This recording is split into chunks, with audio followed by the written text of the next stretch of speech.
Vamos, play, agora vai. Obrigado pelos 200 likes. Iceberg das pessoas misteriosas.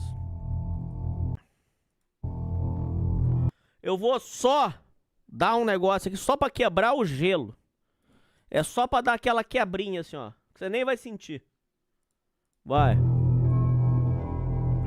Obrigado a todos vocês. Uma noite maravilhosa pra vocês. Quem são as pessoas mais estranhas que tu conhece? Talvez seja o icônico Rasputin, que era temido até mesmo pelo governo russo. Talvez seja o menino do lacre, que deixou o Brasil inteiro confuso em 2017. Eu fiz um estudo sobre o local onde eu estava indo, o que eu ia precisar para me manter lá dentro. Eu pensei que com tudo o que eu tinha deixado, todo mundo ia saber que eu tinha me isolado para buscar a verdade da vida, no momento que eu olhasse o meu quarto. Ou até mesmo o famoso D.B. Cooper, que sequestrou um avião e sumiu sem deixar nenhum rastro.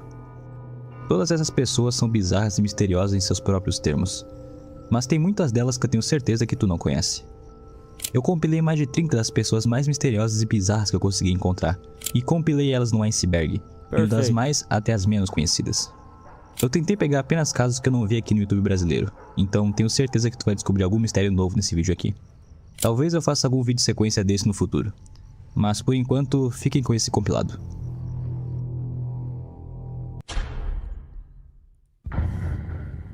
Uma boa noite a todos.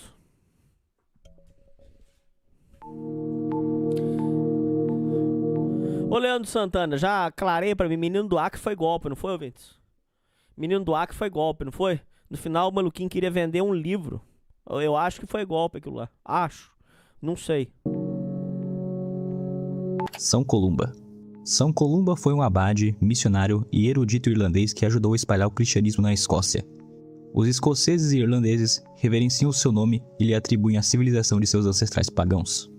Segundo o livro de São Columba, escrito por seu biógrafo São Adamã, no ano 565 d.C., Columba estava à margem do rio Ness, que flui do lago Ness no norte da Escócia, avaliando como atravessar para a margem oposta. Eu só acho que o rapaz do Acre foi burro, ouvintes. Ele podia ter feito algo muito maior. Já que a intenção fosse vender livro, pronto, a intenção é vender livro. Ele podia ter feito uma coisa mais bem... Aquele quarto dele parou o mundo inteiro parou pra olhar. Ele podia ter bolado uma coisa mais inteligente. Ele podia ter feito uma coisa mais bem bolada, mais bem pensada. Enquanto considerava o problema, ele encontrou um grupo de pagãos que enterravam um amigo. O homem havia sido atacado por uma enorme besta aquática enquanto nadava no rio, também conhecida como o monstro do Lago Ness. Ao compreender o relato, Columba colocou seu bastão sobre o peito do morto e, milagrosamente, o homem se levantou saudável e forte. Contra qualquer prudência, Columba ordenou o irmão Lugri Mokumin, um de seus monges companheiros, que nadasse até o lago e trouxesse uma pequena embarcação chamada Coble. Tá com câmera assim, ô! Tá com câmera, ô! Ó o doidão aí! Ancorada na margem oposta. Sem hesitar, Lugri tirou sua túnica e saltou na água. O monstro, alertado pelo barulho, subiu à superfície e avançou contra o monge desprevenido, com a boca escancarada. O monstro disparou na direção do monge que nadava no meio do rio. Todos na margem gritaram tentando alertá-lo. Columba, no entanto, não recuou. O santo caminhou com coragem até a beira do lago, fez o sinal da cruz, invocou o nome do Senhor e com voz de autoridade disse: "Você não irá mais longe", e exigiu do monstro: "Não toque no homem. Saia imediatamente." Embora o monstro estivesse a menos do comprimento de uma lança... CR7 Advogado mandou R$40.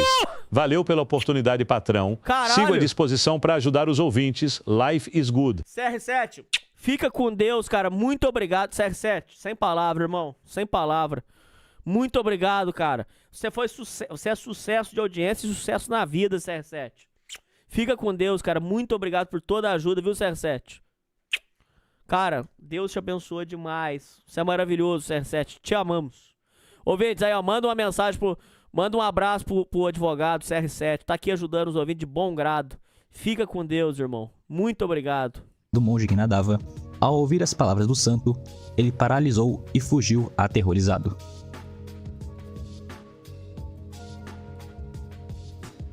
Otário. Otário é o pseudônimo de Cláudio Tapié, um youtuber antigo brasileiro que ficou muito famoso por suas críticas no canal do Otário. A rede de canais deles tornou-se notável pela produção de conteúdo de investigação e denúncias sobre campanhas publicitárias enganosas. Além disso, o Otário também falava sobre a alta carga tributária sobre bens de consumo no Brasil, preços abusivos praticados por empresas, além de irregularidades de políticos, desperdício de gastos públicos e corrupção. Além do canal principal, ele mantinha pelo menos 2 canais secundários. O canal do Otário Sem Palavrão, uma versão dos vídeos sem palavrões, que ainda está ativo, e o canal do Otário Reserva, também ainda ativo. Além de usar um saco de papel na cabeça, ele vestia terno e luvas brancas para ocultar sua etnia e idade, e sua voz era alterada para um tom mais agudo. O canal do Otário era muito perigoso para Cláudio, pois ele tocava em tópicos muito sensíveis, especialmente no nosso país, e ele se envolveu em muitos problemas por seus conteúdos. Por exemplo, em um vídeo de 2014, ele alertou sobre supostas taxas abusivas no fundo Bradesco FIC referenciado de hiperfundo, imitando um assalto à mão armada. O Bradesco considerou o vídeo ofensivo e obteve uma decisão judicial contra o Google em 2012 para removê-lo do YouTube. O Google recorreu e até pelo menos 2017 não havia removido o vídeo. Em meados de agosto de 2023, seu canal principal, @OtárioAnonymous, foi repetidamente deletado e a sua conta no Patreon foi encerrada. A última captura do canal no Wayback Machine data de 27 de junho de 2023, quando o canal ainda estava ativo.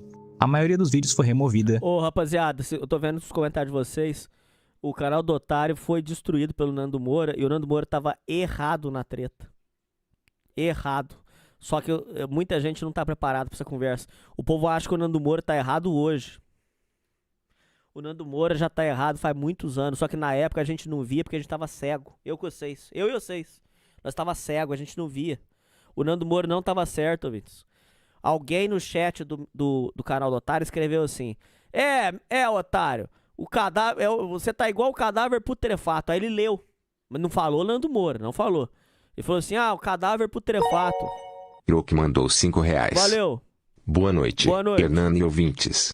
Primeiro peço perdão por doar um valor tão pequeno para pedir um conselho tão grande. Para de bobeira. Eu tenho extrema facilidade de perdoar os erros das pessoas, mas tenho muita dificuldade em me perdoar. Eu sei. Chego a sentir dor física por lembrar de pequenos erros que cometi no passado. Eu sei. Tem algum conselho para ajudar a parar de me martirizar tanto? Tenho. Ops, já vi aquele vídeo sobre o agora. Então, primeira coisa, antes de tudo, é parar de sofrer. Basta querer, irmão. É parar de sofrer por esses erros, porque você tem que... Você já viu o vídeo, mas você ainda não entendeu profundamente o vídeo no ponto que... Ouvintes, vocês têm que entender e compreender que esses demônios do passado não... Vamos lá. Os demônios do passado, os erros que vocês fizeram, as vergonhas que vocês passaram, o bullying que vocês sofreram, as agressões que vocês sofreram, tudo isso pode... Eu vou falar o que isso pode fazer com você. Pode te fazer... sofrer, pode te fazer reviver, pode te fazer perder o sono, pode te fazer se sentir triste, pode te fazer se cortar, pode fazer você perder a cabeça, pode fazer você se acidentar, porque você estava fazendo uma coisa e lembrou de uma mágoa que você tem, mas não pode fazer uma coisa, vocês têm que entender isso. Vocês têm que compreender isso do fundo do... Não é de verdade, não é de boca pra fora. Os demônios do passado não podem te ferir. Isso não pode. O bullying que você sofreu na 8ª série não pode te ferir. A coisa, uma maldade que você fez pra uma pessoa no passado não pode te ferir. Mas pode fazer você se sentir mal, parará. É lógico, o tempo vai curar muita coisa, tá, Yoko? Yoko, saiba que o tempo vai melhorar muita coisa.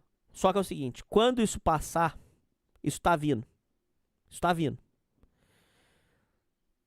Isso não pode te ferir. Você vai deixar esse pensamento passar. Não é simples, mas você vai treinando isso. Yoko, você vai aos poucos fazendo. A primeira coisa que você tem que fazer é parar de se ofender. É parar de se agredir. É parar de... Porque é o seguinte, suponha. Veio um pensamento pra você. É o Croc, desculpa, falei Yoko. Ei, Croc. Veio uma coisa assim, ó. Nossa, eu fiz uma maldade contra meu pai muito grande. Eu sou um merda. A primeira coisa que você tem que fazer é parar de se agredir. É parar de se machucar. É parar... só não... Aconteceu. Realmente, eu fiz uma maldade contra meu pai que não foi legal, bicho. Não foi bacana isso que eu fiz. Você vai deixando isso passar. Isso passa. Como se fosse assim, ó. O pensamento tá vindo. Por que entrar em negação ou ficar repetindo coisa destrutiva piora? Porque é como se fosse um peido que você tá segurando. É uma agressão contra você. Vocês entendem que tá vindo, veio uma lembrança. A lembrança ela tem que vir, ela tem que passar. Toda vez que você faz, não, ela continua voltando. Esses são os chamados pensamentos intrusivos ou pensamentos repetitivos. Ele fica voltando. Então você vai deixar passar. Tem que parar de ficar ruminando a mente com essa merda do passado. E como você faz isso, se lascou? Você tem que deixar passar.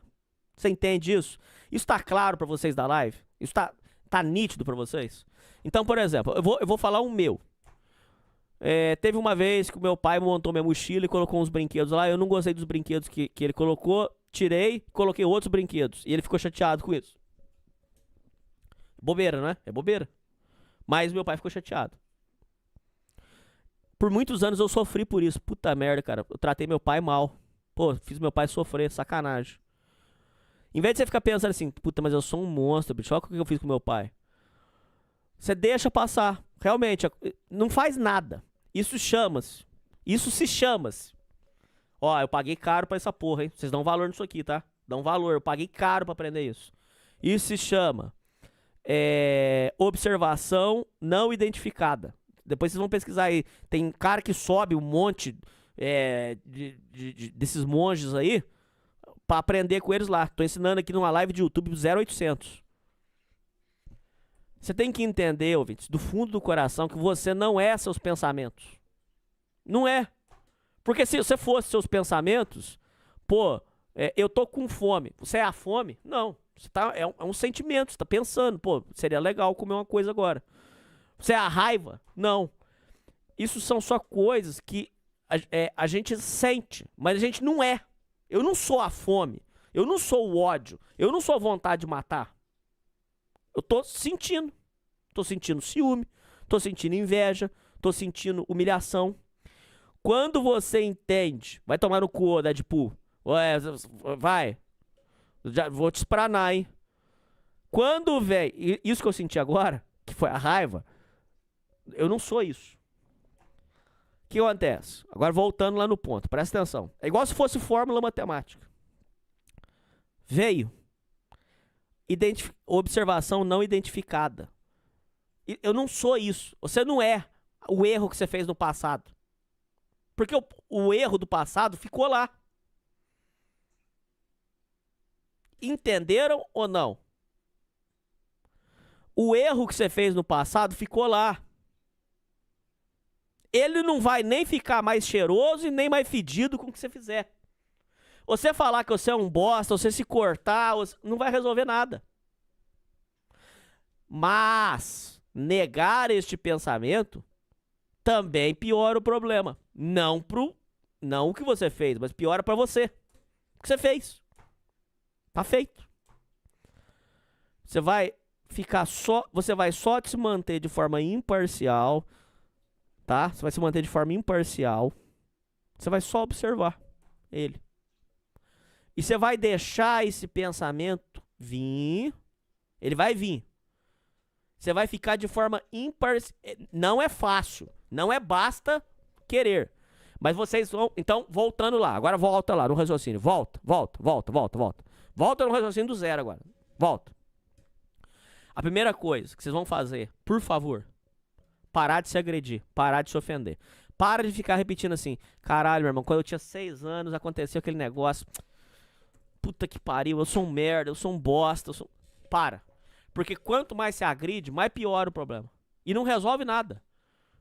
A maldade que você fez não vai resolver. Já foi, filho. Vocês têm que entender o pilar base. Que é, o demônio do passado não pode te ferir. Ele pode fazer um monte de coisa. Ele pode fazer você ficar triste. Ele pode fazer você comer mais. Ele pode fazer deixar você ansioso. Ele pode tirar o sono. Várias vezes, ouvintes, várias. Eu tava dormindo gostoso e acordei lembrando, puta merda, na 8ª série, bicho, puta Puta que pariu. Perdi o sono. Pera aí, Hernani Paulista mandou R$5. Valeu. Boa noite, confraria. Valeu. Nani, aqui vai uma dica de ouro para os ogroides heteros ouvintes e para os ouvintes transexuais que ainda têm pinto. Isso. Sempre que for tomar uma decisão crucial na sua vida, dê uma ida no banheiro e bata uma punheta. O tesão e a adrenalina turbinam o cérebro e a possibilidade de fazer merda grande.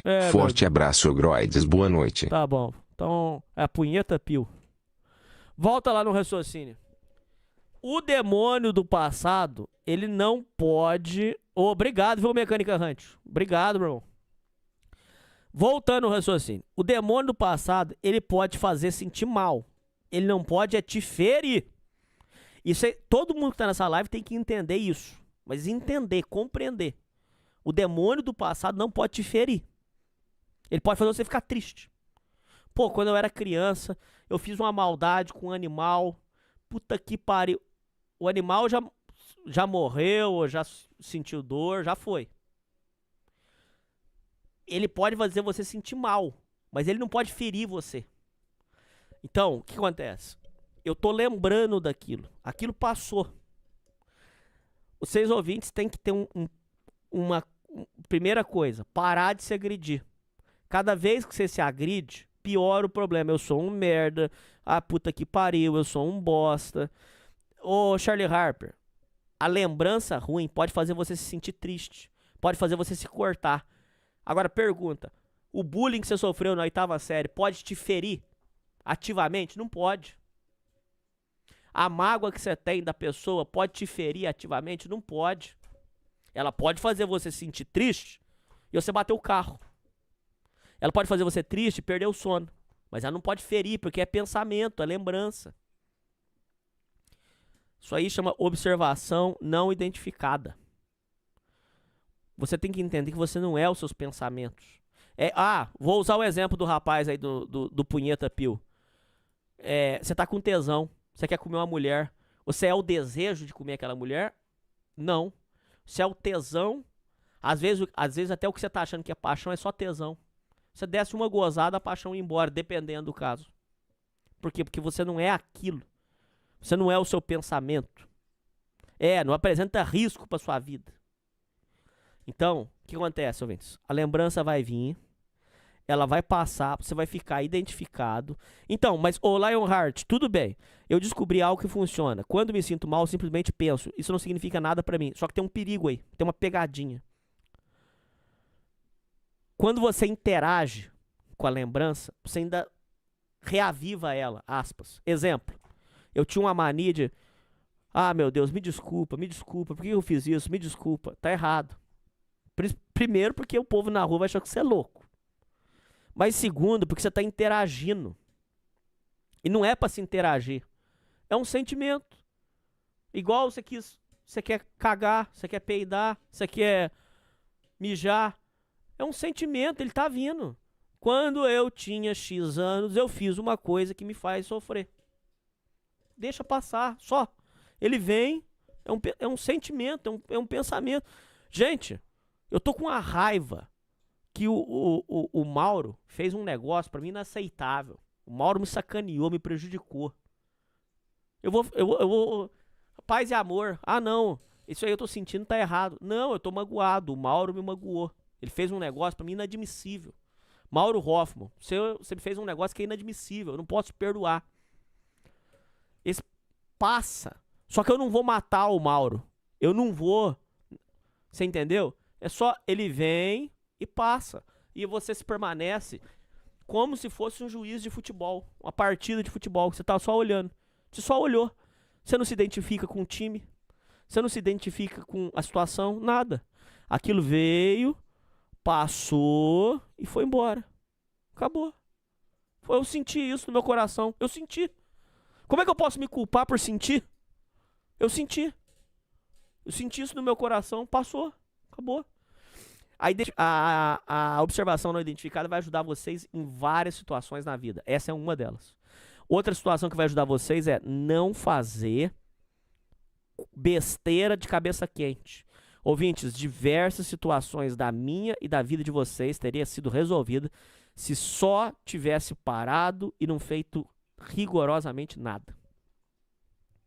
briga de trânsito, tentativa de homicídio, agressão, coisa que não tem volta, palavra que não devia ter sido dita. Por quê? Porque você está se identificando com a raiva. É um sentimento. Sabe aquele filminho da Disney lá, da Pixar, que mostra que os sentimentos tinham vez e a tristeza não tinha? É bobeirinha aquilo lá, mas é uma coisa bem bolada no sentido de que tristeza é um sentimento também. Tristeza. Morreu um ente querido seu, sinta tristeza. Você teve um dia feliz, sinta alegria. Tem gente que castra isso.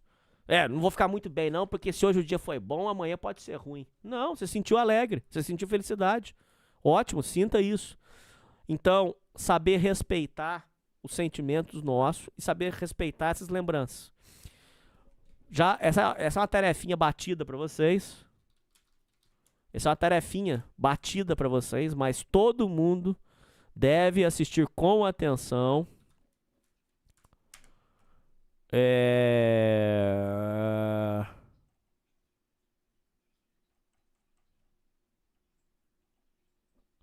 Como parar de pensar demais. Aqui tem um exercício prático da observação não identificada.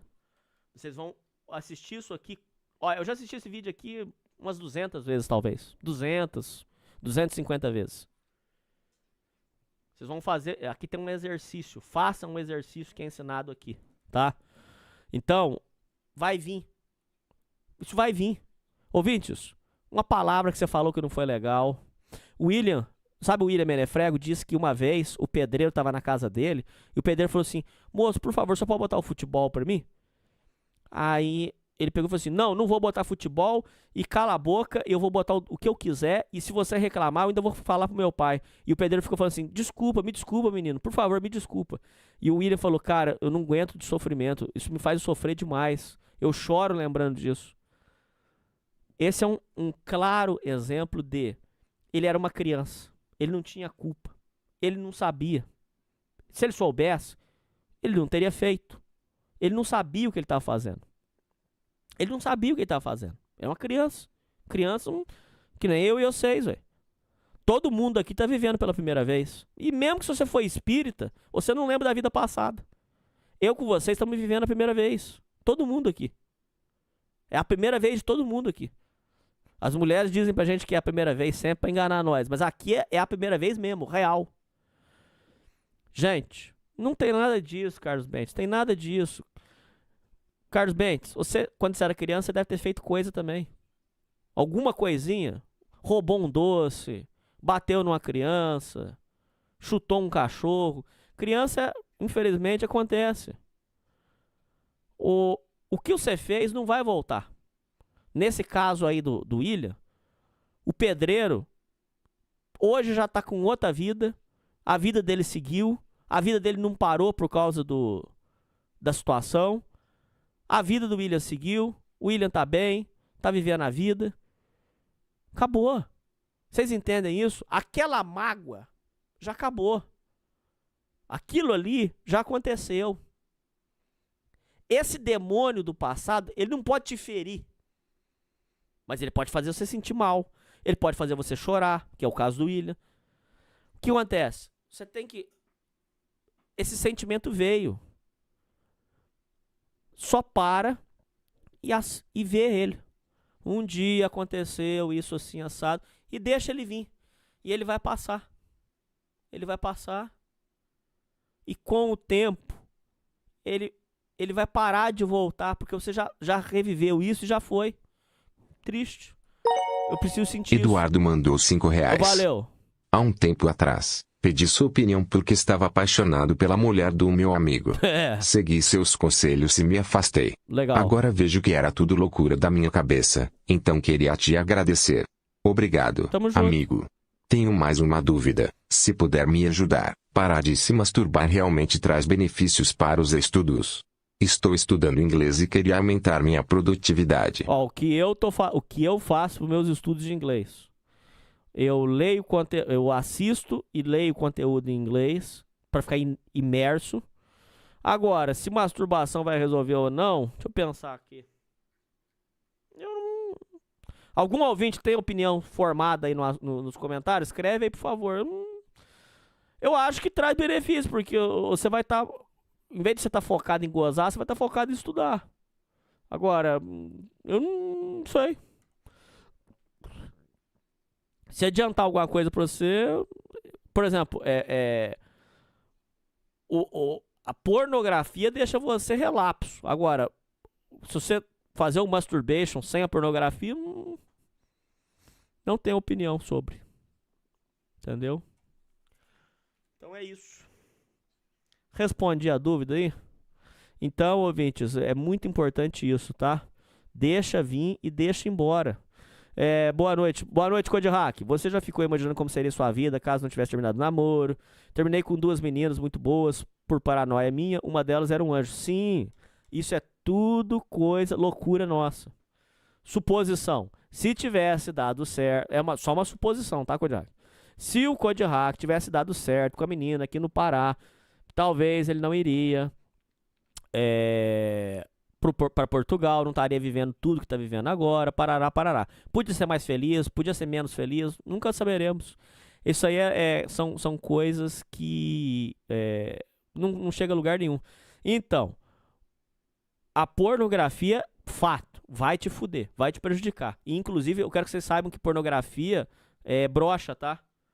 Por que você está falando isso? Porque eu já passei por isso. Pornografia brocha você. Lá na hora você vai falhar. Pornografia é uma merda, Vinícius. Cara, é só você ver por que isso aí é de graça, por que isso aí tá liberado e por que sempre tem dedo na elite nisso, que você vai ver pra que isso serve. Agora, dito isso, você fazer um masturbex sem pornografia... Que mandou R$5. Obrigado. Hernani, seus programas têm sido muitíssimo uma fonte de felicidade. Agradeço muito a atenção e o conselho. Mas queria ressaltar que gostava mais do programa quando você era um bosta e passava necessidade. Trabalhava pra ganhar R$30 por dia e ainda tinha que comer arroz com salsicha. Agora o programa acabou. Muito bem. Parar de se masturbar para focar para confiança vale a pena se você sente o contrário quando se masturba. Pergunte para você mesmo se sente algo negativo. Eu vejo por aí. A masturbação em si, mas só que tem uma pegadinha aí. A masturbação sem pornografia, dificilmente você vai fazer muito. Dificilmente. Sem pornografia, dificilmente você vai tocar 2 num dia. Dificilmente. Esse pensamento de tocar 3 por dia não é uma coisa que é normal, nossa. Não era pra ser assim. Uma delas era concursada e muito religiosa, a outra era empresária. As duas eram doidas por mim. E eu fiquei com medo de casar e meter boneco por trauma de família. Os casamentos de família nunca duram. Eu passei por isso também.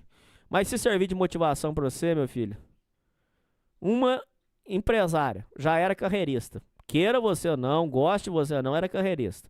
Concursada,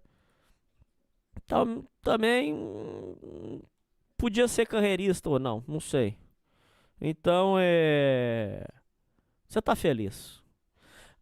Se conecta muito com o momento seu atual. Isso ajuda muito, ouvintes. Muito, pra várias coisas. Várias coisas. De repente, ouvintes, foi aquela coisa errada que você fez lá no passado que possibilitou você estar aqui. Então, só observa, irmão. Você não tem que se identificar com nada. Só observa. E não nega. Não nega esse sentimento. Ele veio, eu fiquei triste. Pô, aconteceu uma coisa que não foi bacana. Acontece, Ué, como é que você vai negar a sua existência? Eu vou negar quem eu sou, Não tem sentido, entendeu? Ô, gente, eu espero que vocês tenham respondido aí. Fiquem com Deus. Agora eu vou dar play aqui, tá? E a gente tava falando sobre um assunto que é o seguinte. O Nando Moura errou com esse canal do Otário. Só que eu e vocês na época não sabia. Ele errou, tá? Vocês têm que saber disso. Um cara do chat igual vocês aí tinha o nome de cadáver putrefato. Ele leu lá.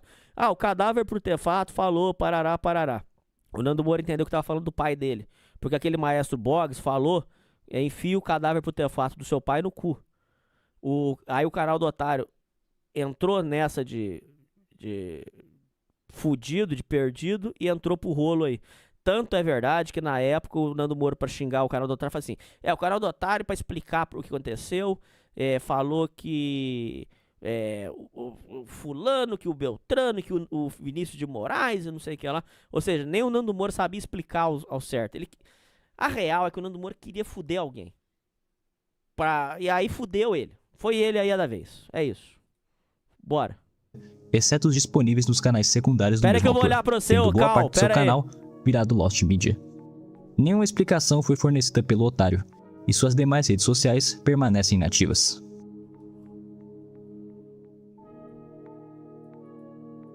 O Conde de Saint-Germain. O Conde de Saint-Germain foi um alquimista, músico e cortesão que circulou pelas cortes europeias do século XVIII. Sua origem é completamente desconhecida. O Conde se envolveu em muitas e muitas polêmicas políticas enquanto estava vivo, e fez isso em vários países europeus diferentes. O Conde passou pelos Países Baixos, Rússia e Bélgica, no fim de sua vida. Na Rússia, ele teria participado da conspiração que colocou Catarina a Grande no trono. Depois disso, ele desapareceu por 11 anos, reapareceu em 1774 na Baviera e passou seus últimos anos na residência do príncipe Carlos de Hesse-Kassel. Oficialmente, ele morreu em 27 de fevereiro de 1784, na Alemanha. Ninguém ouviu comer ou beber em público, e a origem de sua fortuna nunca foi explicada. Seus sapatos tinham diamantes avaliados em 200 mil francos, mas após sua morte, nenhum parente reivindicou seus bens. Além disso, várias e várias pessoas já relataram ter avistado o Conde após sua morte, e sempre com a mesma aparência, como se ele fosse algum tipo de vampiro imortal. Sim, hoje tem filme. Uma boa noite a todos. Anne Bonny.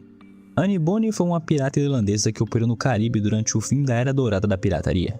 Anne casou-se com o marinheiro James Bonny, que a levou para as Bahamas. Lá, ele se tornou informante do governador Woodes Rogers. Anne desprezava a covardia do marido e se envolveu com o pirata Jack Rackham, o Calico Jack. Juntos, roubaram um navio e começaram uma vida de pirataria. Anne lutava vestida de homem com pistola e espada, e era considerada tão perigosa quanto qualquer pirata da tripulação. Vocês acreditam em novembro de 1720, o navio de Rackham foi capturado de surpresa na Jamaica. Os piratas estavam bêbados demais para lutar, e apenas Anne e outra pirata chamada Mary Read resistiram por 2 horas antes da captura. Ambas foram julgadas e condenadas à forca, mas escaparam da execução ao declarar que estavam grávidas. Anne simplesmente desapareceu dos registros históricos. Ninguém sabe como, onde ou quando ela realmente morreu. Ela é representada no jogo Assassin's Creed Black Flag. Edward Teach. Edward Teach, ou Barba Negra, foi o pirata mais temido do Caribe. Ele nasceu provavelmente em Bristol, na Inglaterra, por volta de 1680. Seu nome verdadeiro é incerto. Os registros variam entre Tash, Tash, Tak e Drummond. Piratas usavam sobrenomes falsos para proteger a família, e o nome real de Teach provavelmente nunca será conhecido. E também, nada se sabe sobre sua infância ou juventude. Edward começou como corsário legalizado durante a Guerra de Sucessão Espanhola. Por volta de 1716, ele se juntou ao pirata Benjamin Hornigold nas Bahamas. Hornigold deu-lhe o comando de um navio capturado. Teach tomou o navio negreiro francês La Concorde e o rebatizou como Queen Anne's Revenge. Ele armou o navio com 40 canhões e tripulou com 300 homens. Brutal! Em 1718, Edward... Caralho, cabe 300 pessoas num barco pirata, bicho? Será? Bloqueou o porto de Charleston, na Carolina do Norte, nos Estados Unidos, sequestrando cidadãos e exigindo um resgate de medicamentos. Não há registro de que ele tenha matado ou torturado uma única vítima antes da batalha final. Ele preferia que sua imagem aterrorizante rendesse os navios sem disparar nenhum tiro. Eu cheirei com o Barba finado Negra Edward. retirou-se brevemente ao aceitar perdão real em Bath, na Carolina do Norte, mas logo voltou à pirataria. O governador da Virgínia, Alexander Spotswood, enviou o tenente Robert Maynard para capturá-lo. Na Batalha de Ocracoke, em 22 de novembro de 1718, Teach foi atingido múltiplas vezes antes de cair. Maynard removeu sua cabeça e a pendurou nos gurupés do navio. O corpo decapitado de Teach foi jogado ao mar. Brutal. Ele teria supostamente deixado um tesouro, mas ninguém jamais encontrou ele. Teach não deixou diários, cartas pessoais ou qualquer documento que revelasse quem ele era. Mais pra frente, arqueólogos localizaram os destroços do navio em 1996, na costa da Carolina do Norte, mas nenhum baú de ouro foi recuperado. um barco de pirata era extremamente gigante. Nós que pensamos que era pequeno. Tem um jogo de pirata, ouvintes, muito massa. Clau, quem lembra disso aqui? Tô louco pra jogar em live com vocês. Louco. Clau. Era massa pra raio esse jogo, ouvintes. Da hora. É o gato pirata contra os cachorros do Império. Massa pra raio.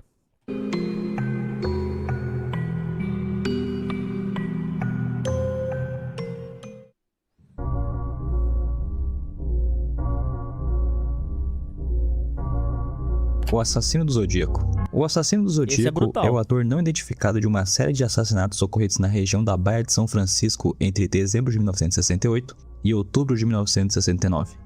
Ele matou pelo menos 5 pessoas e enviou mais de 20 cartas a jornais e à polícia, contendo criptogramas e detalhes que só o assassino conheceria.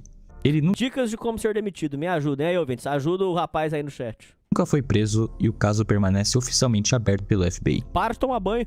E embora não termos nenhuma confirmação oficial das autoridades sobre a identidade do assassino, nós temos algumas suspeitas de quem foi o autor dos crimes. Em outubro de 2021, um grupo chamado The Case Breakers anunciou ter identificado o assassino como Gary Francis Post. Ele era um pintor de casas e veterano da Força Aérea Americana que morreu em 2018, aos 80 anos, em Greenhorn, na Califórnia. Gary passou a vida inteira na região de Sierra Nevada, a poucas horas dos locais dos crimes do assassino do Zodíaco. As evidências apontadas pelo grupo incluem cicatrizes na testa de Post, que correspondem exatamente às marcas escritas no retrato falado composto por testemunhas sobreviventes dos ataques, a remoção das letras que compõem o nome verdadeiro dele de um dos criptogramas enviados aos jornais, o que supostamente revelaria mensagens ocultas com nomes de locais e vítimas, e fotografias de seu acervo pessoal, que mostram paisagens semelhantes às cenas dos crimes, incluindo uma imagem em Ponte Reyes, local onde uma das vítimas foi encontrada. Brutal. O detalhe mais revelador, no entanto, veio da internet. Glenn Barnes, amigo próximo dele, publicou diversas fotos no Facebook entre 2018 e 2021 com legendas que apontavam diretamente para Post como o Zodíaco. Em uma delas, Barnes escreveu: "Meu último encontro com o velho, Gary Post, Zodíaco?" Em outras publicações, ele chamava Post de Zodíaco Velho e fazia piadas como Zodíaco Gary na fuga. Barnes afirmou posteriormente que estava sob um acordo de sigilo e não poderia revelar detalhes adicionais, mas as publicações permaneceram disponíveis. Brutal. Em outubro de 2025, um usuário do Reddit publicou uma transcrição de conversa com um investigador independente que identificou Lauren Dale Hill como suspeito do caso. Hill era mecânico estrutural de aviação da Marinha dos Estados Unidos, estacionado na Base Aérea Naval de Alameda. A cronologia dos assassinatos conhecidos do Zodíaco coincide perfeitamente com os períodos em que Hill estava em solo americano. Os crimes começaram quando ele foi transferido para Alameda, pararam durante sua missão naval e recomeçaram quando ele retornou. Em 14 de janeiro de 1969, o seu navio, o USS Enterprise, sofreu um incêndio causado por um míssil na costa do Havaí, e Hill trabalhava diretamente no convés. A pausa nos assassinatos entre 1968 e 1969 coincide perfeitamente com esse período. E um hiato adicional em... Boa noite, galera. Fui com minha namorada para a festa aqui da cidade e furtaram meu celular. Tô na depressão fodida. Pô, cara, sem palavra. Sem palavra, irmão. 1965 corresponde ao ano da morte de seu pai. Fisicamente, Hill corresponde às descrições das testemunhas. Altura entre 1,73 e 1,83, porte pesado, usava óculos, cabelo castanho avermelhado e corte militar. Testemunhas sobreviventes e o policial Donald Folk descreveram o assassino usando uma jaqueta verde de aviação naval com gola de pele, uma vestimenta típica dos mecânicos de voo da Marinha. O número de letras em seu nome completo, Lauren Dale Hill, também corresponde à contagem do criptograma Z13, no qual o Zodíaco afirmou que as letras revelariam seu nome.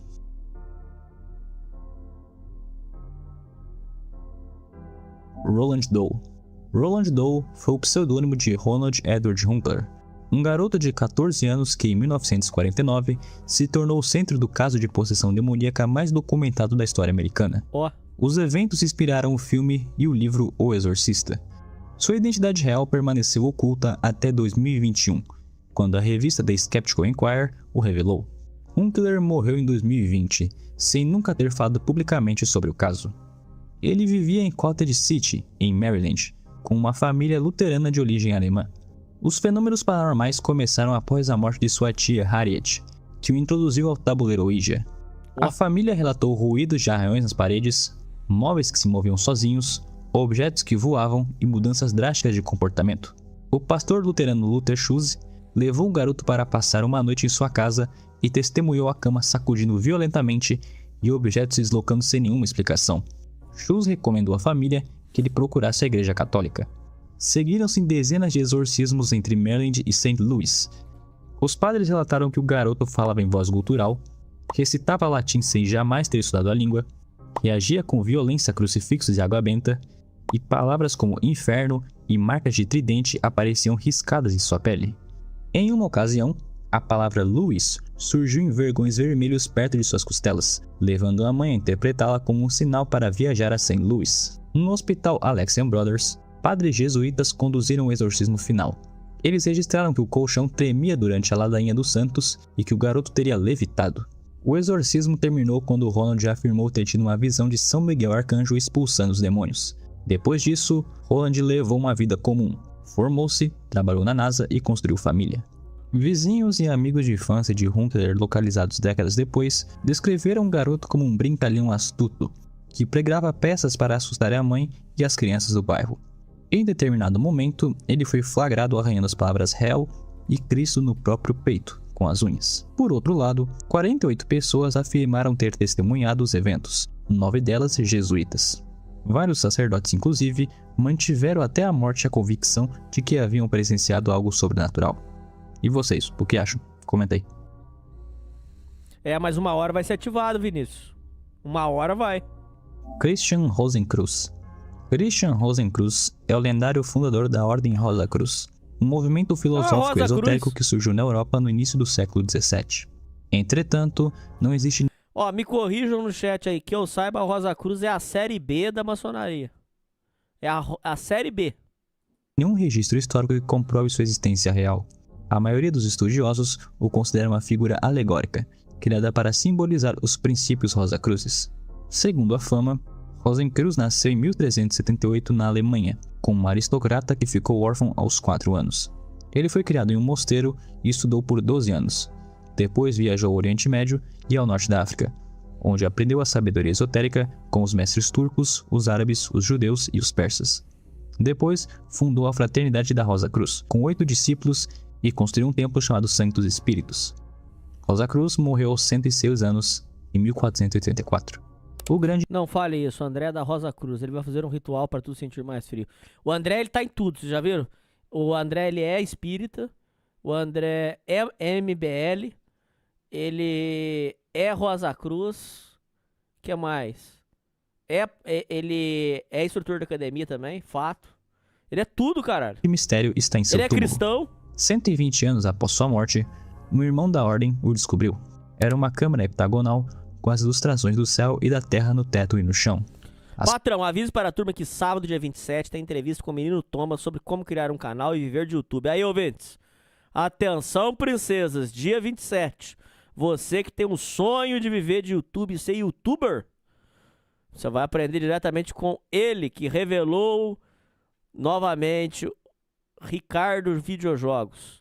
Você vai aprender com ele lá, ouvintes, como beber, bater no pai, quebrar tudo. Vai ser um sucesso. Code Hack na Kik. As paredes contendo os livros e instrumentos, e no centro, um sarcófago com o corpo perfeitamente preservado. A inscrição dizia: Jesus é tudo para mim. A cripta remete ao leme alquímico Vitriol. Visita o interior da terra, pela retificação encontrarás a pedra oculta. As datas do seu nascimento e da sua morte também são alvo de uma interpretação alegórica, vai tomar com no muitos seu estudiosos afirmando que não devem ser lidas como uma cronologia literal, mas como um código hermético. A data de fundação da ordem, por volta de 1400 a 1403, citou o início do movimento cerca de 200 anos antes da publicação dos manifestos dele, uma lacuna temporal que permanece sem explicação.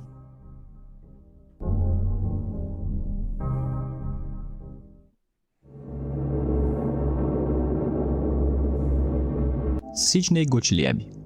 Sidney Gottlieb foi o químico que chefiou o projeto MKUltra, o programa secreto de controle mental da CIA. Sidney nasceu como Joseph Scheider, no dia 3 de agosto de 1918, no Bronx, Nova York. Ô, Code Hack, o Vitinho tá pedindo aí pra no dia da live você anunciar lá nos grupos do Souza Primitivo do Telegram.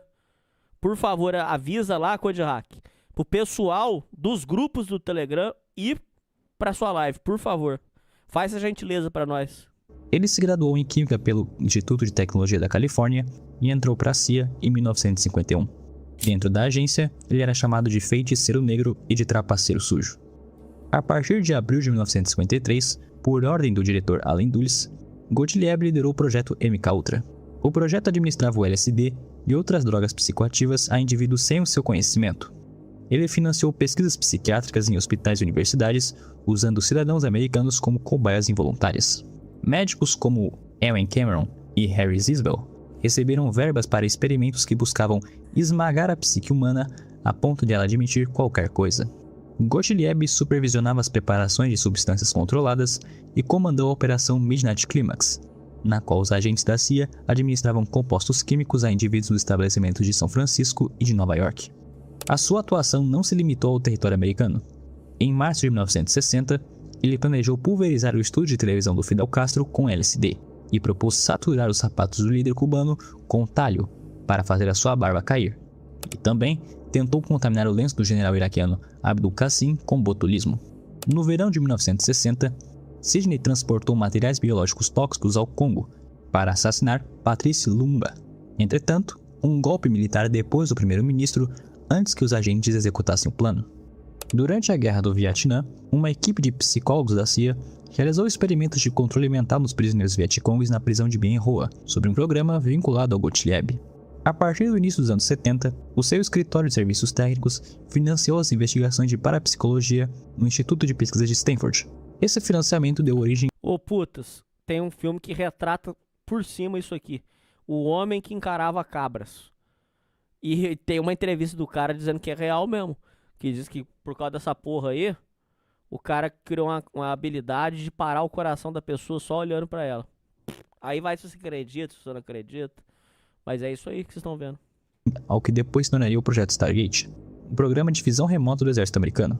O gatilho foi o livro Descobertas Psíquicas Atrás da Cortina de Ferro, de 1970, que descrevia o entusiasmo soviético pelos fenômenos psíquicos com uma aplicação militar. Um dos experimentos citados envolvia matar coelhos recém-nascidos fora do alcance sensorial da mãe, enquanto os cientistas monitoravam a fêmea em outra sala para detectar as reações telepaticamente projetadas. A justificativa era comunicar-se com submarinos nucleares submersos. Um coelho-mãe a bordo, que entrasse em pânico, sinalizaria ao comandante para emergir e receber as ordens. Gottlieb levou a ideia a sério e convocou Stefan Lukasik, diretor da ARPA, ao seu escritório na CIA, para discutir o financiamento da pesquisa psíquica. Sob a sua supervisão, o programa secreto testava se os humanos podiam visualizar ou influenciar objetos remotos apenas com a mente. Paralelamente, Gottlieb supervisionou o projeto MKOffen, um programa derivado do MKUltra, focado em testes comportamentais com drogas nos animais, e também nos prisioneiros da penitenciária de Holmesburg, e também nos militares do Edgewood Arsenal. Os sujeitos dos experimentos de visão remota eram obrigados a remover os anéis, os relógios e outros objetos metálicos antes das sessões. Isso porque um relatório interno da CIA de 1986 registrou que um relógio de pulso impedia um agente de viajar no tempo durante uma sessão de visão remota estendida, ancorando-o no presente. É aquela história, para esse povo investir milhões numa coisa, alguma coisa tem. Eu não sei o que... Ô Fredo de la Banda, o que é eu não sei, mas alguma coisa tem. Alguma coisa, ouvintes, tem. O que é eu não sei. Vocês acham que os caras investem milhões assim pra jogar fora, ouvintes?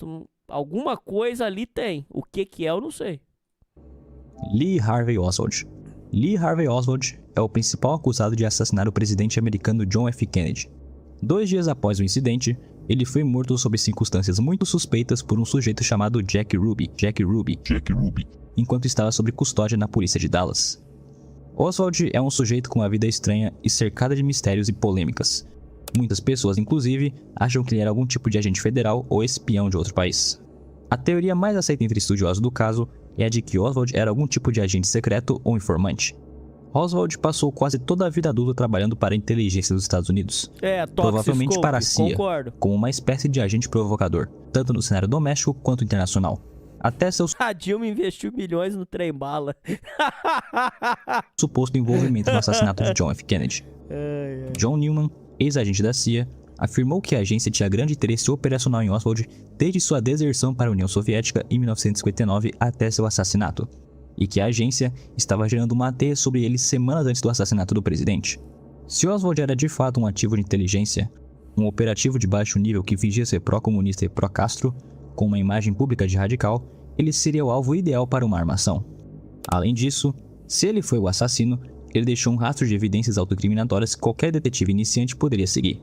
Veja só, no momento da prisão dele, menos de 2 horas após o assassinato, Oswald usava uma pulseira de identificação de prata com seu nome no pulso esquerdo e no bolso traseiro esquerdo, ele carregava uma carteira com documentos de identificação válidos em seu nome e 2 documentos falsificados em nome de Alex James Riddle, o pseudônimo usado para encomendar pelo correio o rifle que supostamente matou o presidente John Kennedy. Se Oswald encomendou o rifle sob o nome de Riddle, por que ele carregaria na carteira um cartão falso com uma foto e o nome Riddle no dia do assassinato, quando o único propósito disso era incriminá-lo? Além disso, Oswald usou o pseudônimo Riddle para encomendar o rifle e uma pistola, mas mandou entregar ambas as armas e uma caixa postal que alugou em seu próprio nome verdadeiro, o que não faz nenhum sentido. A resposta mais provável para essas contradições é que Oswald não foi o assassino presidencial, mas sim uma pessoa inocente sendo incriminada por conspiradores. Seu comportamento aparentemente incriminatório era, na verdade, indicação de uma armação. Os conspiradores ou policiais corruptos em comum com eles poderiam ter plantado os documentos falsos de Riddle devido à prevaricação das autoridades e ao peso das evidências. O caso construído com... A mesma coisa, igualzinho aconteceu no Charles Kirk. A mesma coisa. Contra Oswald pelos assassinatos de Kennedy permanece insustentável até os dias de hoje. A mesma situação do Charles Kirk. Apareceu um velhinho lá, assumindo a autoria e papapá, uma história toda esquisita. Fala galera, Mistério do Futuro aqui. E antes de continuar, se você tá curtindo o vídeo, considere apoiar o canal deixando um like, compartilhando, se inscrevendo ou deixando algum comentário aqui no vídeo. Isso me ajuda muito a continuar trazendo esse tipo de... O Nagato. Compartilhando, se inscrevendo ou deixando algum comentário aqui no vídeo. O Nagato é patrocinador do Mistério. Chupa essa manga. Isso me ajuda muito a continuar trazendo esse tipo de iceberg aqui pro canal. Um agradecimento especial aos membros do canal, né? Porque eles fazem eu conseguir trazer esse conteúdo com bastante frequência. Leva bastante trabalho fazer esse vídeo e eu sou eternamente grato a eles. Nossa, em especial ao Venlift. A ele, tamo junto. Se tu quiser apoiar ainda mais o canal igual ele, é só clicar aqui embaixo no botão de Seja Membro. Agora, vamos voltar pro vídeo, vamos?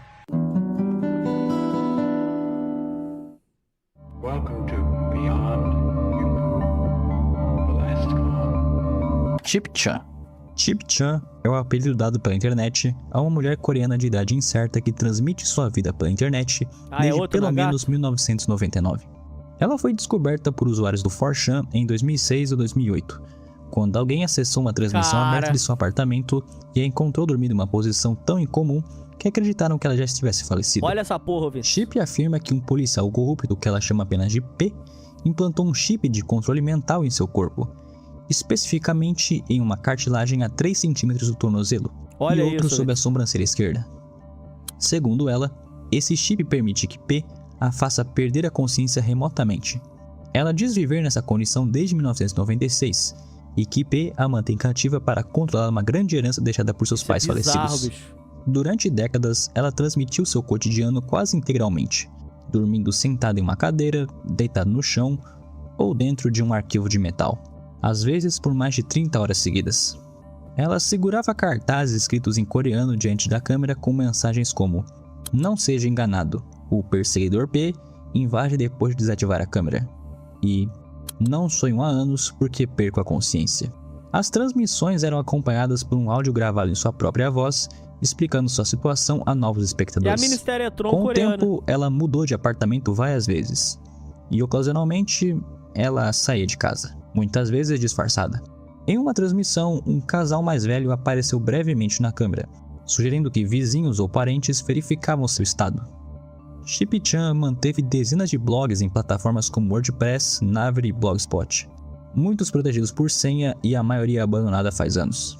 Chip também operou um canal no YouTube chamado Arma de Controle Mental, onde postava vídeos sobre suas condições de pele e feridas de origem desconhecida. As transmissões ao vivo eventualmente cessaram.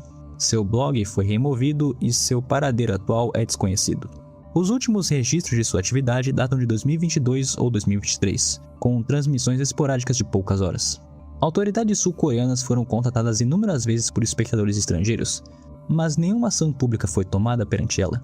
A Coreia do Sul tem um histórico documentado de assistência psiquiátrica deficiente e estigmatizada, o que torna plausível que Ship-chan tenha passado décadas sem intervenção profissional, o que explica sua condição.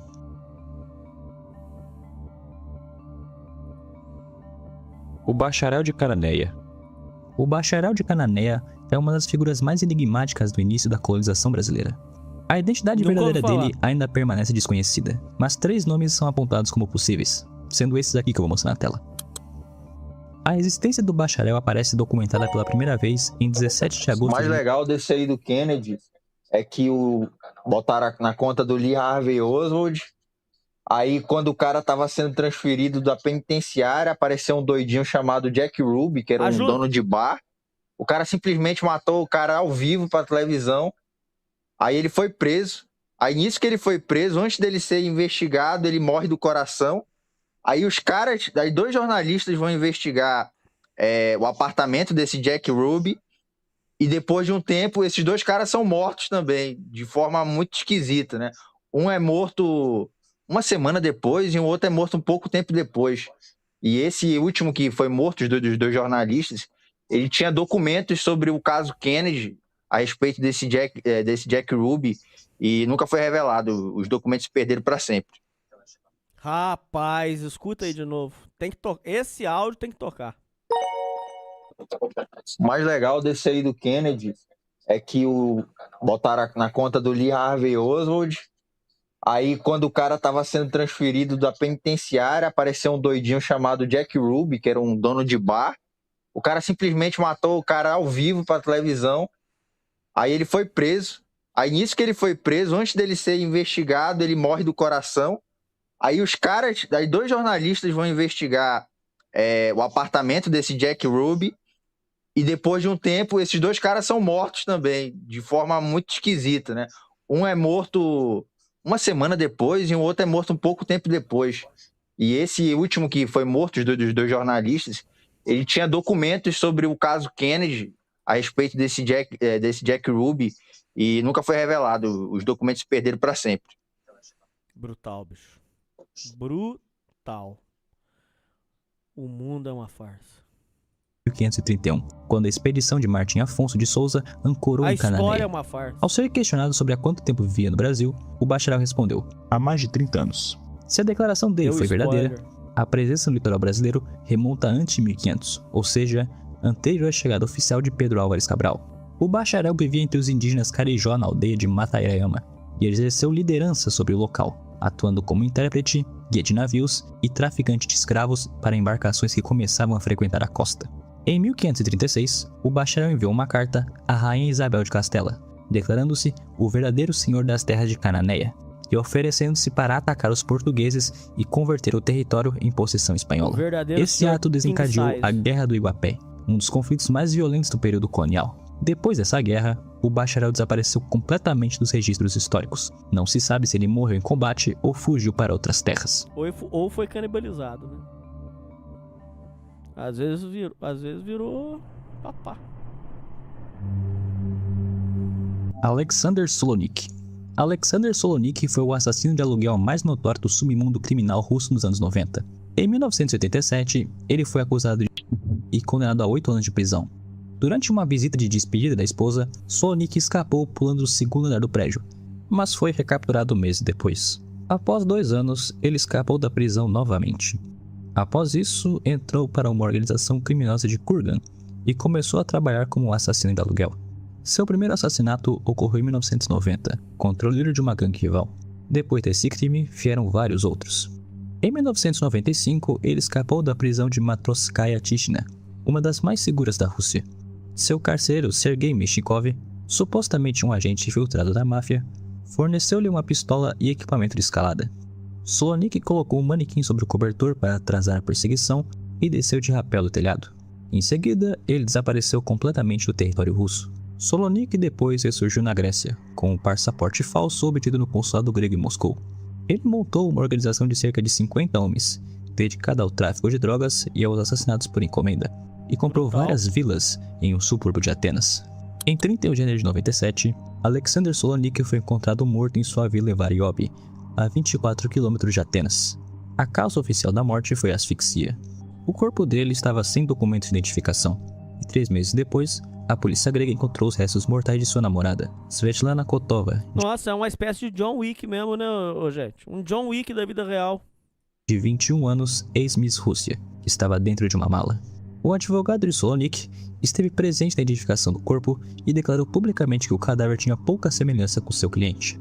A mãe de Solonik identificou o corpo como sendo de seu filho, mas não compareceu ao funeral. As impressões digitais registradas na Grécia eram as do passaporte falso, portanto não havia como confirmar a identidade por esse método. Desde então, circulam rumores persistentes de que Solonik teria orquestrado a própria morte para desaparecer definitivamente sob uma identidade falsa. Brutal. O carniceiro louco de Kingsbury Run. Entre 1935 e 1938, um assassino em série matou e desmembrou pelo menos 12 pessoas em Cleveland, Ohio. Ele nunca foi identificado, e a imprensa o apelidou de o açougueiro louco de Kingsbury Run. O homem que liderou a caçada foi Elliot Ness, o mesmo agente federal que derrubou Al Capone, mas ele fracassou. As vítimas do carniceiro louco eram em sua maioria moradores de rua, prostitutas e trabalhadores pobres que viviam nos cortiços da região conhecida como Cleveland Flats, um bairro de bares, casas de jogos e bordéis às margens do rio Cuyahoga. A Grande Depressão havia empurrado milhares de trabalhadores para essa área. O autor dos crimes sempre removia a cabeça das vítimas. Os corpos eram encontrados sem os membros, com os torsos seccionados ao meio. Em quase todos os casos masculinos, eles eram castrados. A precisão dos procedimentos sugeria que ele possuía conhecimento de anatomia humana, sabendo exatamente onde atuar entre as estruturas ósseas. A maioria das cabeças das vítimas nunca foi encontrada. Ao todo, foram 12 vítimas oficiais, 7 homens e 5 mulheres, e apenas 2 foram identificadas com certeza. O assassino de prostitutas de Denver.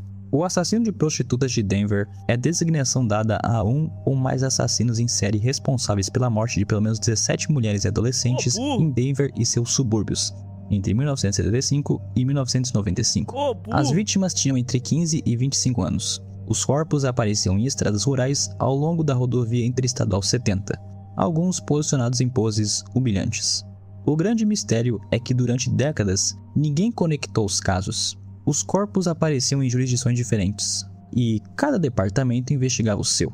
Só em agosto de 1988, após 8 assassinatos em 2 anos com o mesmo padrão de desova, 18 detetives formaram a Força Tarefa de Homicídios da região metropolitana de Denver. A Força Tarefa identificou Vincent Groves, um ex-jogador de basquete da escola secundária de West Ridge, que após sair da prisão em 1987, voltou a matar. Groves foi condenado em 1990 pelos assassinatos de Juanita Lovato e Gianni Mancera.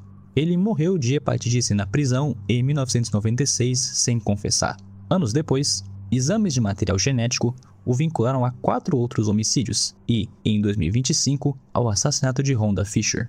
Autoridades estimam que ele tenha matado mais de 20 mulheres. Mas Groves não explica tudo. Em 2005, o material genético retirado de corpos preservados apontou Billy Edwin Reid, preso e condenado à prisão perpétua pelos assassinatos de Lionel Williams e Lisa Kelly, em 1989.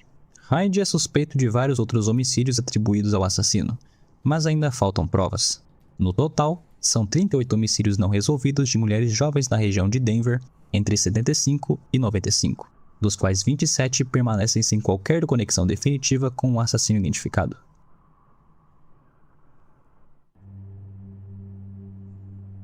O aniquilador de serviçais. Entre dezembro de 1884 e dezembro de 1885, um assassino em série matou 8 pessoas em Austin, Texas. A imprensa e o escritor O. Henry o apelidaram de o aniquilador de serviçais. As vítimas eram majoritariamente mulheres negras que trabalhavam como empregadas domésticas.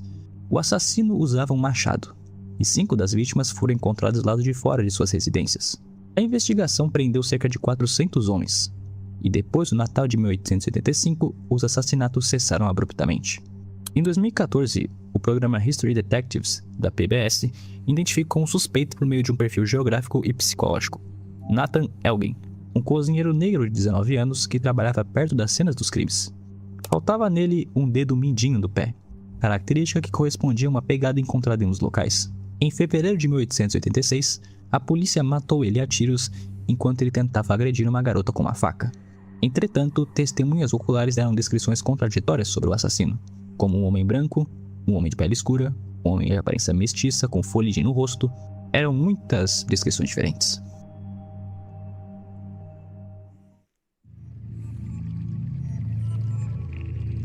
Cara, esse filme do Steve Carell é muito bom, né? Ironicamente, filmes de drama por humoristas são excelentes. São. Inclusive, o Jim Carrey faz excelentes dramas. Lembrando vocês que, acabando esse iceberg, vamos para o filme Querido Menino, de 2018, com o Timothée Chalamet, que tá no excelente filme...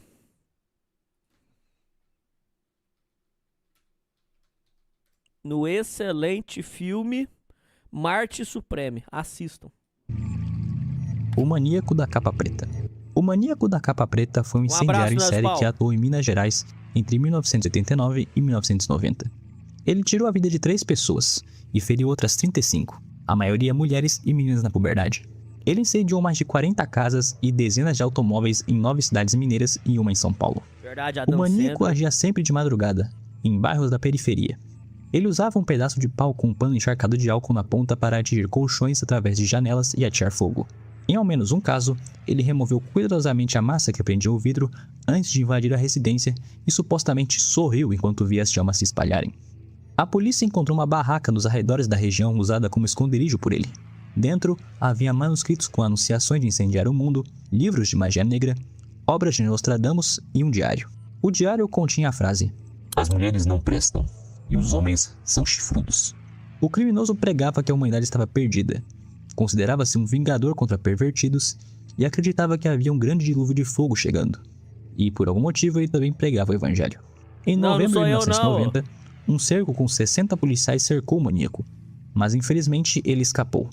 A partir desse ponto, a cobertura jornalística sobre ele simplesmente desapareceu, e ninguém sabe o paradeiro do homem responsável por esses crimes. O rapaz perguntou aí. Como é que você perguntou aí, filho? Se hoje em dia ainda deve ter serial killer, com certeza tem. O Lázaro, aquele lá foi recente, pô. O Lázaro, o maníaco de Goiás, matou 40 pessoas. Com certeza tem. Bela Kiss. Bela Kiss foi um ferreiro e serial killer do Império Austro-Húngaro. A partir de 1903, Kiss publicou anúncios pessoais em jornais de Budapeste sobre o pseudônimo Hoffman, apresentando-se como viúvo solitário.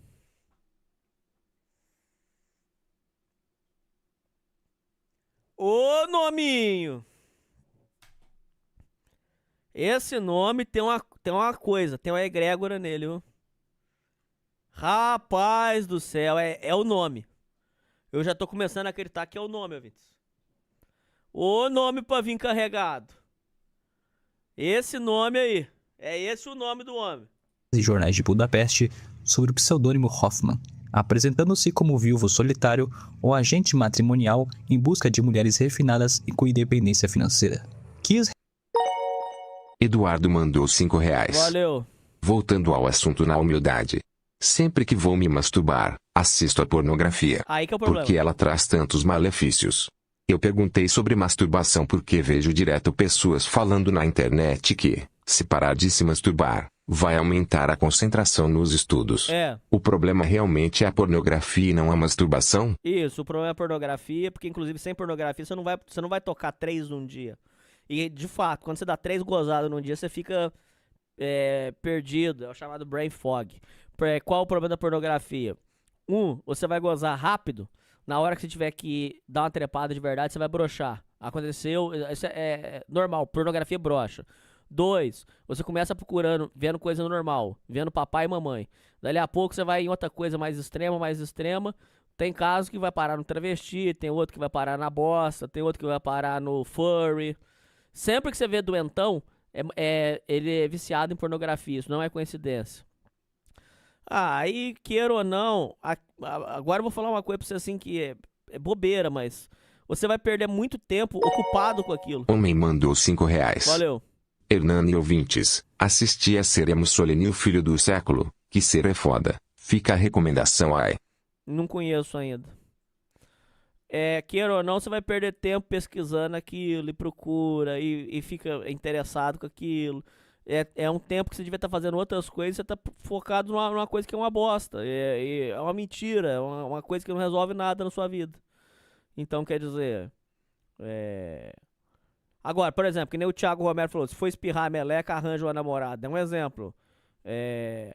Você ir atrás de uma mulher, aí você tem que, pra sair com a mulher, você tem que ter dinheiro. Pra ter dinheiro, você tem que trabalhar. E aí vai. Quer dizer, pelo menos você tá fazendo alguma coisa. A pornografia você não faz nada. Você goza, é uma vitória falsa. É uma conquista falsa que você vai ter. E, queira ou não, você vai acabar ficando viciado naquilo em vez de fazer alguma coisa de verdade na sua vida. Pornografia é uma bosta. Em resumo, é isso. Pra encurtar a conversa é isso, cara. É muito ruim. Recebeu mais de 170 propostas de casamento e aceitou mais de 70. A maioria das mulheres era de meia idade, com economia socialmente isolada e sem parentes próximos. Alvos perfeitos para ele. Tá. Tem mais um ponto que você falou aí no chat que vocês têm razão também, que pode fazer um negócio. Eu trouxe o maior especialista de pornografia no Brasil pra dar uma entrevista no Sul Primitivo alguns anos atrás. Acontece um fenômeno ali que é chamado toque gay. A pessoa pode começar a manifestar sentimentos homossexuais por confusão sexual. O próprio Mário Metz confirmou isso mesmo. Exemplo, se você fica vendo vídeo, vídeo de boquete, quer dizer, você pode começar a projetar naquilo ali, sei lá, cara, você chupando o pinto. É uma confusão sexual. Por que sempre a pessoa procura vídeo com pau maior?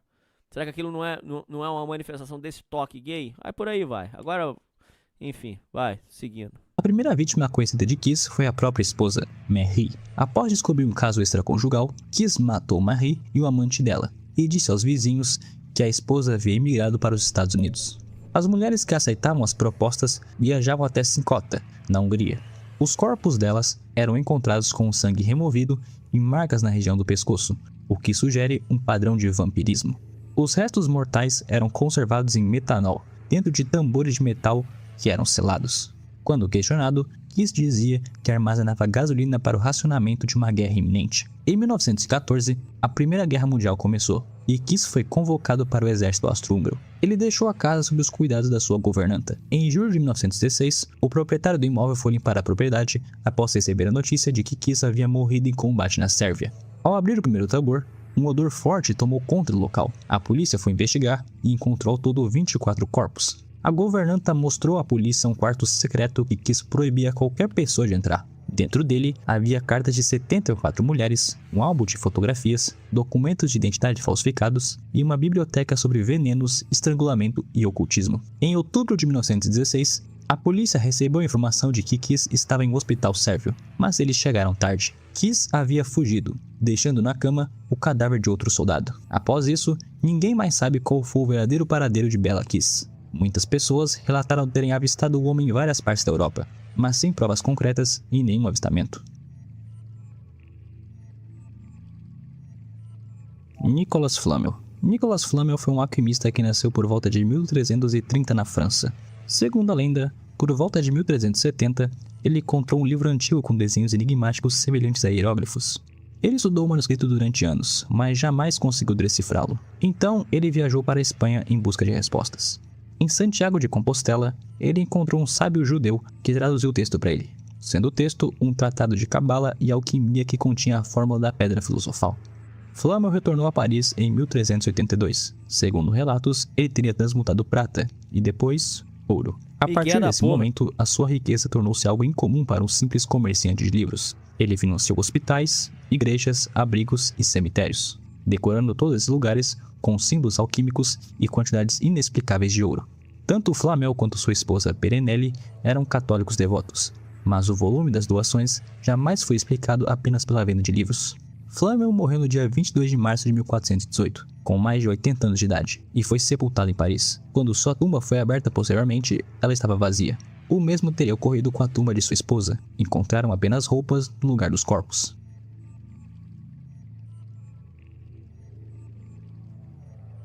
Bambi Woods. Bambi Woods foi uma atriz de filmes adultos americana que alcançou fama instantânea em 1978, como protagonista do filme Debbie Does Dallas. O filme foi um fenômeno de bilheteria. No entanto, a exposição inesperada fez com que a sua família descobrisse sua carreira, o que a abalou profundamente. Ela não fez nada assim diante das câmeras em nenhuma produção posterior a 1981, e desapareceu completamente em meados da década de 1980. Um artigo de 2005 no jornal australiano The Age afirmou que ela morreu em 86 de uma overdose. No entanto, o documentário Debbie Does Dallas Uncovered, do Channel 4, revelou que o diretor Jim Clark contratou um investigador particular que rastreou a família de Woods em meados dos anos 90. Por meio de comunicações diretas, a família informou que ela levava uma vida normal na região de Des Moines, em Iowa, e não desejava nenhuma publicidade sobre o passado. Em 2007, uma mulher que alegou ser Woods contestou a maior parte das informações do documentário em uma entrevista conduzida exclusivamente por e-mail. O entrevistador jamais conseguiu verificar se era realmente ela. Miguel. Já antecipo vocês, Miguel. Dani Cassolaro. Dani Cassolaro foi um jornalista que no início dos anos 90 iniciou uma investigação sobre o caso da empresa Inslaw, desenvolvedora de um software chamado Promise. Promise era um sistema de rastreamento de casos criminais capaz de cruzar bancos de dados de uma forma revolucionária para a época. O Departamento de Justiça americano havia contratado a Inslaw e depois reteve os pagamentos, levando a empresa à beira da falência. Conforme Cassolaro avançava na investigação, ele percebeu que o roubo do software era apenas a ponta de algo muito maior. Ele passou a mapear uma rede que ele chamou de O Polvo, uma conspiração que conectava o roubo do software, o caso Irã-Contras, a chamada Surpresa de Outubro, o colapso do banco de crédito e comércio ilegal de operações da CIA. Pouco antes de embarcar em uma viagem, Cassolaro disse a seu irmão que estava recebendo telefonemas ameaçadores e deixou um aviso. Se algo acontecesse com ele, não teria sido um acidente. No dia 10 de agosto de 1991, Cassolaro foi encontrado morto na banheira do quarto 517 do Hotel Sheraton, na Virgínia Ocidental, com 10 cortes nos pulsos. A morte foi oficialmente declarada como suicídio. No entanto, o corpo foi embalsamado antes que a família pudesse solicitar uma autópsia completa, e sem autorização dos parentes. A pasta marrom onde Cassolaro guardava todos os documentos da investigação também desapareceu do seu quarto de hotel e jamais foi recuperada. Que coincidência. Rapaz.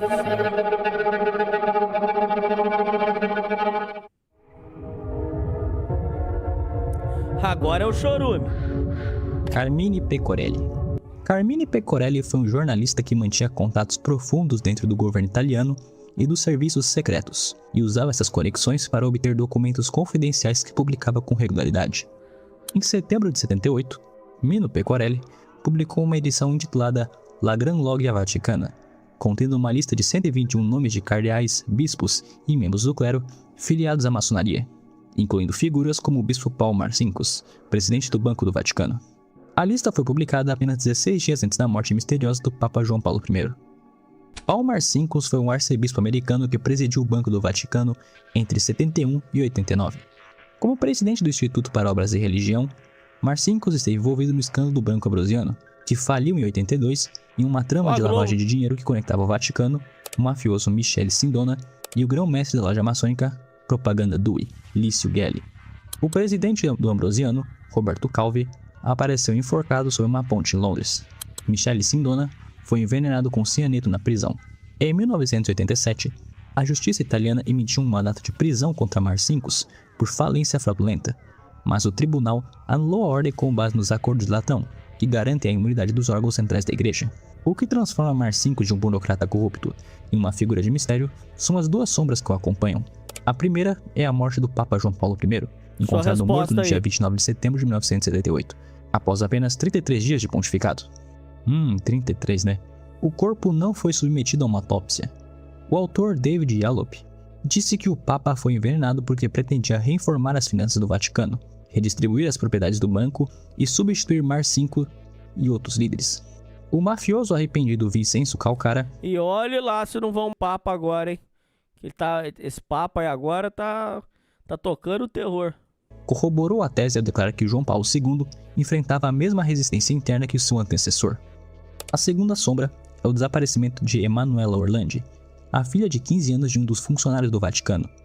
Em 2008, Sabrina Minardi, ex-companheira do chefe da máfia romana, Enrico de Pédiz, declarou que a adolescente foi sequestrada por ordem de Marcinkus para enviar uma mensagem a alguém de dentro do Vaticano e que o corpo foi ocultado pela organização criminosa do The Pedis.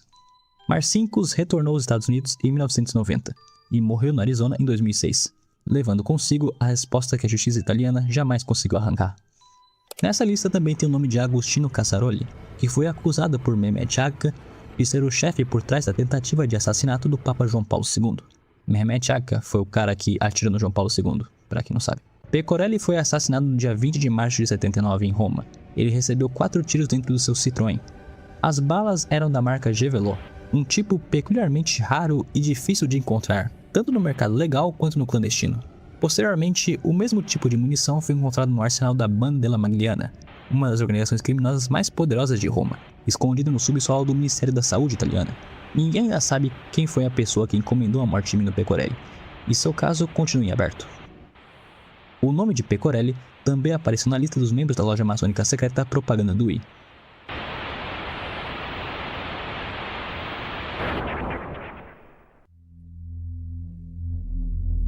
Gerrit Ulrich.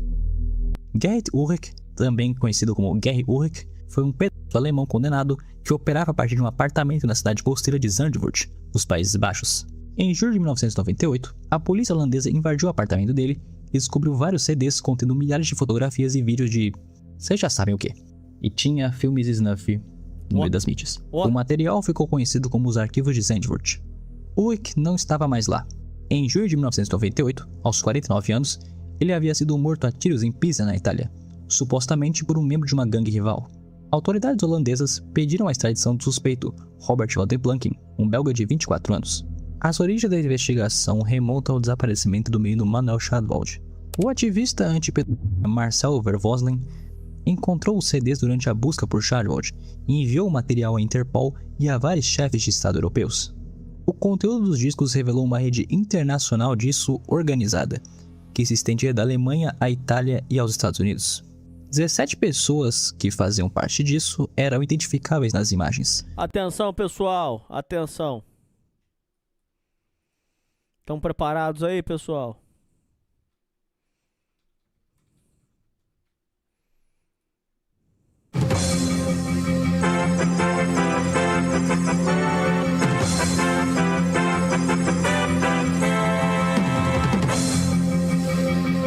Nego Di é condenado a mais de 14 anos de prisão por lavagem de dinheiro, estelionato. Estelionato, lavagem de dinheiro, evasão fiscal. 14 anos pro Nego Di, que salvou o Rio Grande do Sul, ouvintes. Uma boa noite a todos. Mas elas jamais foram procuradas pela polícia. Aqui vem a parte mais revoltante disso tudo. 81 crianças francesas foram reconhecidas por familiares nas fotografias. Na Suíça, a polícia de Genebra permitiu que 12 famílias suíças e francesas vissem o conteúdo para identificar seus filhos. Mas presta atenção aqui. Na França, a ministra da Justiça, Elisabeth Guigou, declarou na televisão nacional que jamais havia visto o material até que um jornalista entregou uma cópia pessoalmente a ela. O procurador Yves von Tarek afirmou que as fotos eram antigas, que a maioria das crianças não era francesa e que as crianças haviam consentido ou contavam com o consentimento dos pais. Vocês já sentiram raiva lendo alguma coisa? É como eu tô me sentindo lendo esse roteiro aqui, porque... oh, meu Deus do céu, que... Enfim. Em 2003, a juíza Catherine Ringo emitiu uma ordem de arquivamento do caso. A mesma juíza arquivou outros processos envolvendo essas redes. E Marcel Vervoslin, o homem que expôs o caso, foi condenado por acusações em 2008 e sentenciado a 4 anos de prisão. Algo bem suspeito, para não dizer o mínimo. Muito pouco. Muito pouco.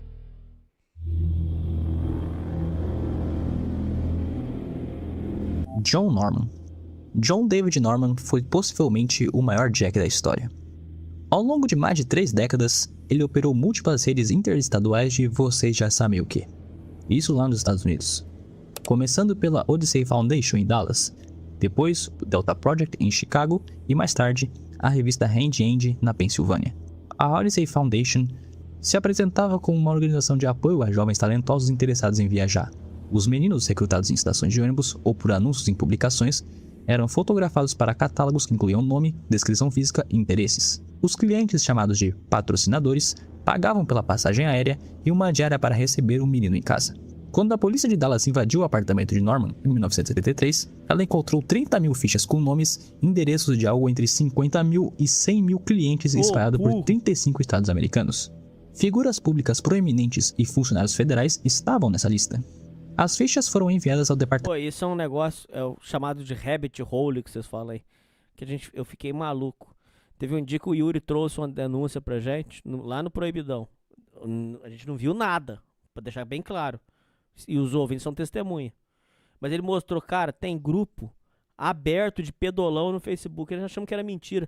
Cara, é grupo de papo de 20 mil. Cara, como tem pedófilo no mundo, cara? Cara, é muito, cara. Ó, pra você ver, 100 mil. 100 mil doentão. Cara, será que a quantidade de doentão, vamos colocar doentão no Brasil, será que chega a 10 milhões, ouvintes? Porque é assustador, cara. É muito, cara. Oi, nego abertamente. Manda aí, manda as fotos aí. Ô, bicho. De Estados americano. E destruídas sob a alegação de que não eram relevantes para nenhum caso de fraude de passaporte.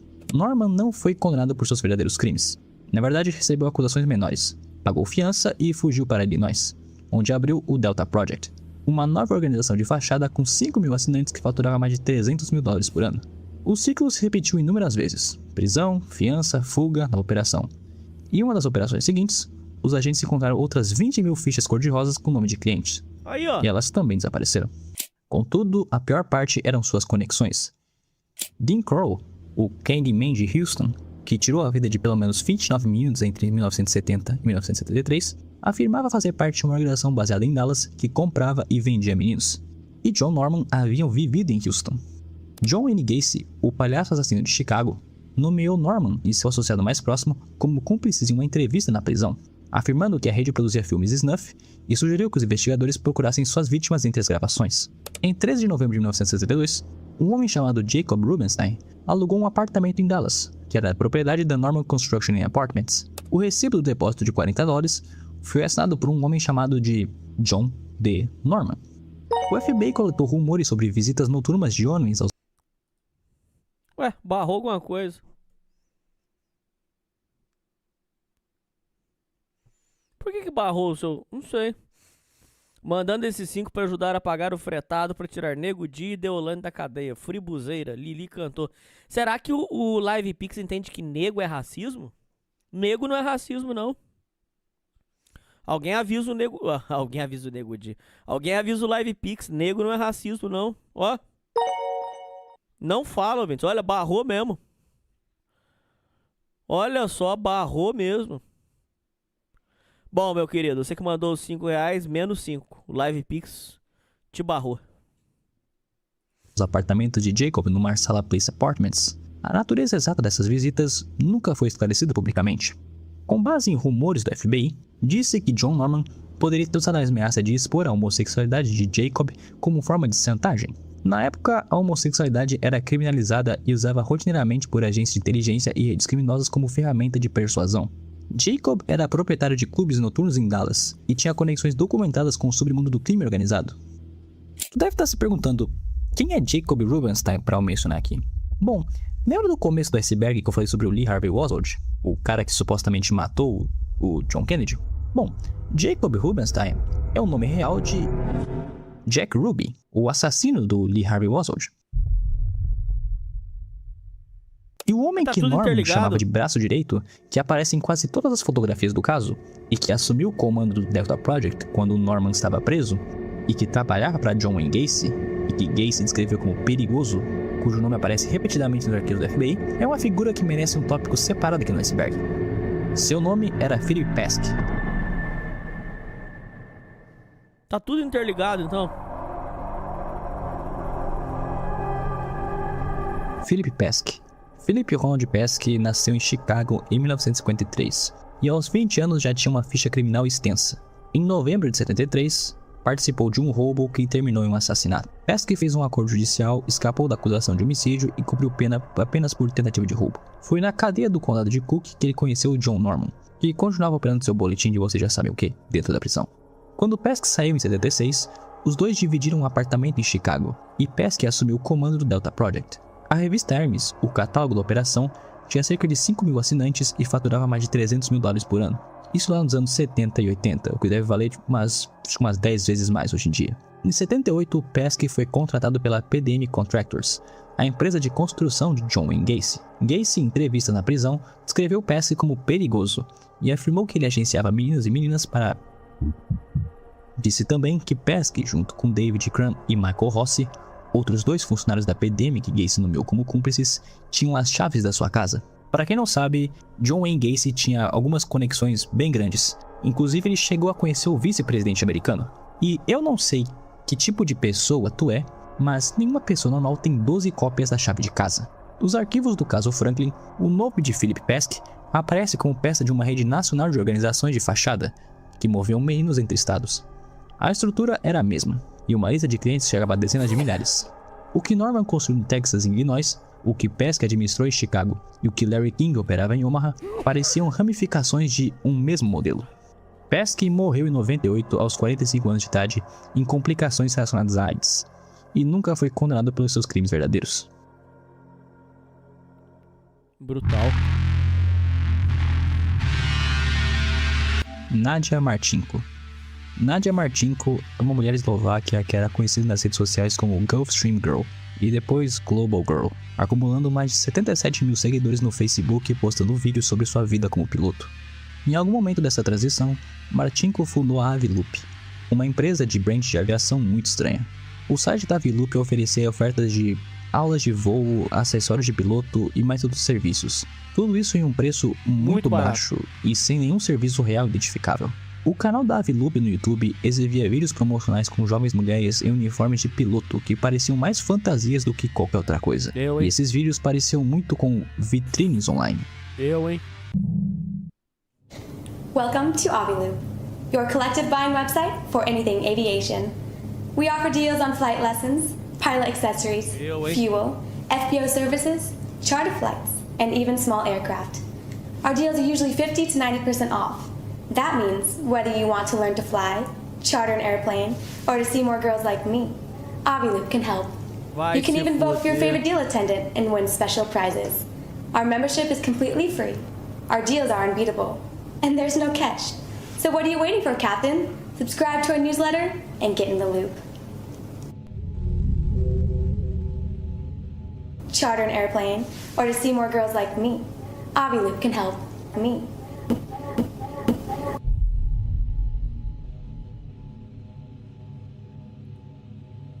Hi, welcome to Cole's Flight School on Aviloop.com. My name is Ashley and I'm your deal attendant. If you've been bitten by the flying bug and you want to add multi-engine to your pretty green license,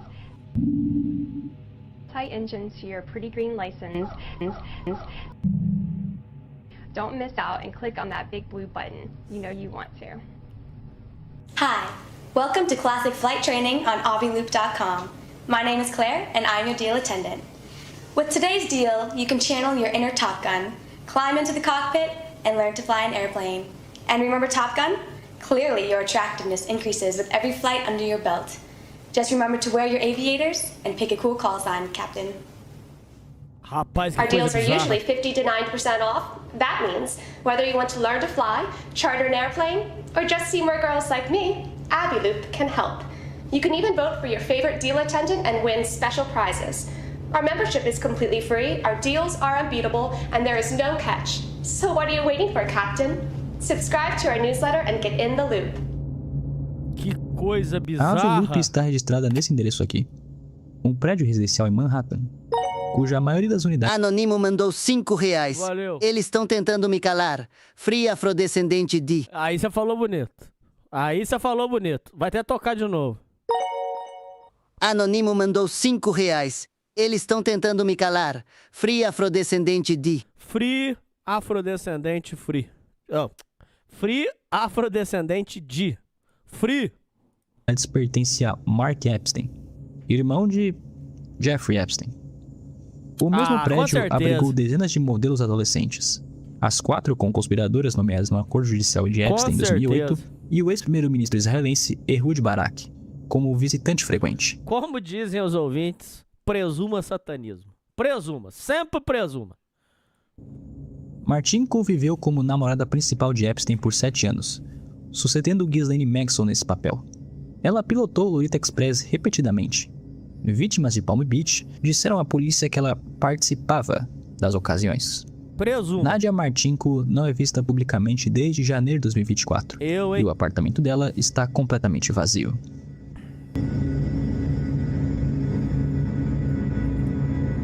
Porra! Um dos melhores icebergs que eu vi na minha vida, hein? Esse menino tá voando, gente. Olha. Esse menino tá voando. Voando. Não posso, Barão. É gravação. Eu deixo aqui.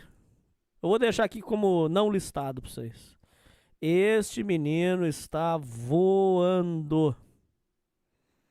Realmente. Que coisa impressionante.